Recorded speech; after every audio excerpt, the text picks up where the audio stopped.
Assalamualaikum warahmatullahi wabarakatuh. Salam sejahtera untuk kita semuanya. Salam Bapak Gubernur Mas Anies Baswedan yang saya hormati, Sekjen PBNU, mentor saya, jajaran Forkombinda, dan terlebih kepada sahabat saya, pendeta muda, Bro Johan Sunarto. Jadi ini perpaduan antara Cina dan Jawa. Kalau Sunarto itu pasti Jawa. Serta semua jemaat yang hadir yang berbahagia. Saya ditakdirkan oleh Allah untuk menjadi seseorang yang benar-benar harus memahami makna kebinekaan. Pondok pesantren saya ditakdirkan oleh Allah berada di lingkungan teman-teman Nasrani. 60% tetangga saya adalah Katolik. Selatan rumah saya rumah pendeta, utara saya kuburan. Dan alhamdulillah seumur hidup saya tidak pernah bertengkar dengan tetangga utara saya. Saat itu saya memahami bahwa Indonesia ini adalah rumah besar. Di dalam rumah besar yang namanya Indonesia ini terdapat 6 kamar. Ada kamar Islam, kamar Kristen, Katolik, Hindu, Buddha, dan Konghucu. Saya meyakini selama orang Indonesia kembali ke kamarnya masing-masing, maka tidak akan pernah terjadi masalah. Yang menjadi masalah adalah ketika kembali ke kamarnya orang lain, tidur di kamarnya orang lain, ngiler bahkan ngompol di kamarnya orang lain. Maka begitu indahnya Indonesia menata kerukunan ini dengan luar biasa ketika kemudian menerbitkan identitas kita masing-masing. Anda yang beragama Islam dengan KTP Islam. Maka dulu Mas Anies ada usulan kolom agama dalam KTP dihapus saja. Karena dianggap ini awal dari diskriminasi. Justru saya sebaliknya. Menurut saya kolom agama dalam KTP tetap harus dipertahankan. Anda sebagai umat Kristiani berbanggalah dengan KTP-mu. Dengan Kristianinya. Anda yang beragama Islam, berbanggalah dengan KTP-mu yang beragama Islam. Maka saya menolak tegas kalau kolom agama dalam KTP dihapus. Tapi kalau yang dihapus kolom kawin atau belum kawin, saya setuju. Jadi kan bujang terus Pak. Pak Kapolres setuju ini pasti ini. Tapi juga kemudian ada yang memahami toleransi secara kebablasan. Saya kasih contoh misalnya, ada orang yang mengatakan semua agama itu benar titik. Saya pikir kalimat ini tepat tapi kurang lengkap. Bagi saya yang benar adalah semua agama itu benar bagi penganutnya. Kenapa harus tambahkan penganutnya? Kalau semua agama itu benar titik, saya khawatir. Nanti pendeta Johan tiap hari ganti agama. Ini kan. Kenapa? Karena dengan gampangnya kita meremehkan, toh semuanya benar kok. Maka kalimat yang menurut saya diksi yang paling tepat adalah semua agama itu benar bagi penganutnya. Bagi pendeta Johan harus mengatakan bahwa agama yang saya yakini adalah yang paling benar. Tetapi bukan berarti kita diperbolehkan untuk menyalahkan agama orang lain.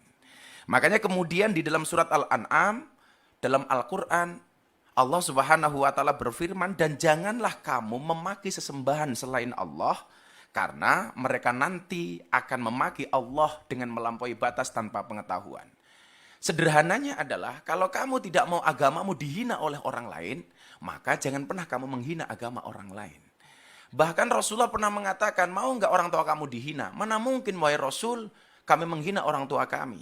Apa jawaban Rasulullah? Kalau kamu tidak mau orang tua kamu dihina oleh orang lain, maka jangan sekali-kali kamu menghina orang tua orang lain. Maka saya selalu sampaikan, kalau orang Indonesia tidak bisa akur gara-gara beda agama, kalah dengan burung. Burung itu punya agama tapi bisa akur. Agamanya burung itu ada 2 Mas Anies. Kalau enggak Kristen, Islam. Burung Kristen buktinya ada burung gereja. Burung Islam ada burung namanya emprit kaji. Emprit kaji itu burung emprit yang kepalanya putih. Itu namanya emprit kaji. Tapi kalau ikan, Pak Kapolres, agamanya pasti Katolik. Buktinya yang paling besar namanya paus. Nah, gitulah kira-kira. Bahkan burung gereja itu sering tinggal di masjid. Karena saya dulu ketika di pondok, saya sering makan burung gereja. Burung gereja tinggalnya di masjid. Nggak ada tulisan burung gereja dilarang masuk, itu nggak ada Pak. Maka inilah saya pikir indahnya Indonesia. Yang kemudian semua kebebasan di dalam beragama dengan menjaga toleransinya yang tertuang di dalam Pancasila dengan Bhinneka Tunggal Ikanya.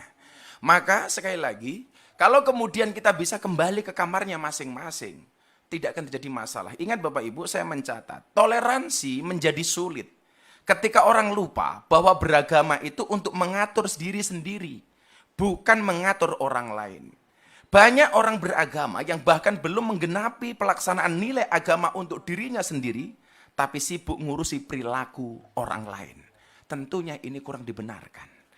Maka begitu indahnya hubungan saya dengan kawan-kawan Nasrani di pondok saya sampaikan barangkali Mas Anies, di tempat saya itu kalau ada orang Nasrani meninggal, mereka sembahyangan untuk mendoakan almarhum, kita yang Muslim datang Mas, di belakang.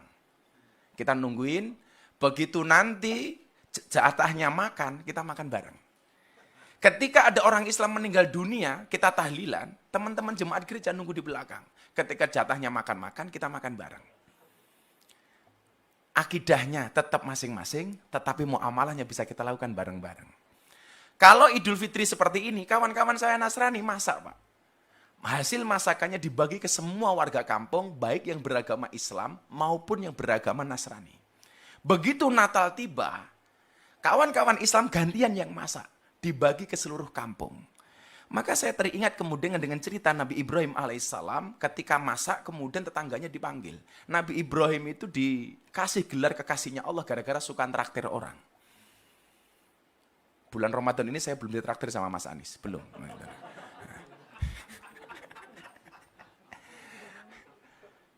Nah, ketika makanan itu sudah ready sedia, Nabi Ibrahim memanggil seluruh tetangganya. Lucunya saat itu Nabi Ibrahim, ketika orang itu mau makan, ditanya dulu. Kamu nyembah siapa? Sesembahan kita sama Ibrahim, yuk kamu makan. Kamu nyembah siapa? Sesembahan kita sama Ibrahim, yuk kita makan. Sampai satu ketika, ada miss. Nabi Ibrahim bertanya, kamu nyembah siapa? Sorry Ibrahim, sesembahan kita beda. Aku menyembah yang lain, kamu menyembah Tuhanmu. Jawaban Ibrahim saat itu adalah, sorry kamu gak usah makan dulu. Kenapa? Sesembahan kita beda. Saat itu kemudian Nabi Ibrahim langsung ditegur oleh Allah. Ibrahim, kenapa dia nggak dikasih makan? Tuhan, sesembahan dia beda dengan sesembahanku. Apa jawaban Allah saat itu? Ibrahim, orang yang nyembah aku dan tidak nyembah aku, semuanya adalah hambaku. Yang nyembah aku kasih rizki. Yang tidak menyembah aku kasih rizki. Lah kamu loh Ibrahim, ngasih makan sekali kok kebanyakan syarat. Akhirnya orang itu dipanggil oleh Ibrahim, kemudian dikasih makan. Begitu indahnya kemudian Tuhan mengajarkan kepada kita kepada toleransi. Maka kemudian konsepnya adalah, dalam bahasa agama Islam, famang sya'afal yu'min, famang sya'afal yakfur. Anda mau beriman, berimanlah. Enggak ya urusan kamu. Di dalam toleransi, sebagaimana ayat yang kita pahami, lakum dinukum waliyatin. Untukmu agamamu dan untukku agamaku. Pak Johan, satu saat Anda datang ke pondok saya. Kalau saya pengajian di pondok, Pak, yang datang 10.000 sampai 15.000. Itu artinya apa? Saya harus menyiapkan konsumsi 15.000 untuk jamaah. Dan Bapak-bapak jemaat tahu, siapakah yang membantu istri saya untuk masak? Kawan-kawan Nasrani. Siapakah yang bantu parkir? Muda-mudi Katolik. Maka kemudian banyak pejabat yang datang ke tempat saya, kecuali satu, Mas Anies, kepending waktu itu. Maka yang lucu adalah ketika teman saya pendeta di Jogja, Gus, di depan pondok ada kolam ya? Ada bro, kenapa? Boleh nggak saya mancing? Oh boleh. Akhirnya pendeta datang ke pondok saya, mancing di kolam depan pondok saya. Begitu masuk ke kolam renang, ke sawah, pendetanya bilang, Gus sorry, kaki saya korengan. Terus gimana bro? Pak pendeta gimana? Nggak boleh kena air, mbok tolong saya digendong. Akhirnya pendetanya saya gendong. Begitu saya gendong, pendetanya bilang, baru hari ini ada pendeta bisa naik haji. Wah, kan saya haji, Pak. Inilah. Akhirnya pendetanya saya lempar ke air. Biur, pendetanya protes. Gus, kenapa saya dilempar ke air? Sorry pendeta, baru hari ini ada pendeta dibaptis sama Pak Haji. Saya bilang gitu. Begitu indahnya Indonesia ketika kemudian kita saling menghormati. Saya meyakini akidah memang tidak bisa kita campur. Tetapi ketika persoalan kebangsaan, persoalan kenegaraan, kita punya visi yang sama. Dengan berideologikan Pancasila, inilah konsep yang dibuat oleh founding fathers kita.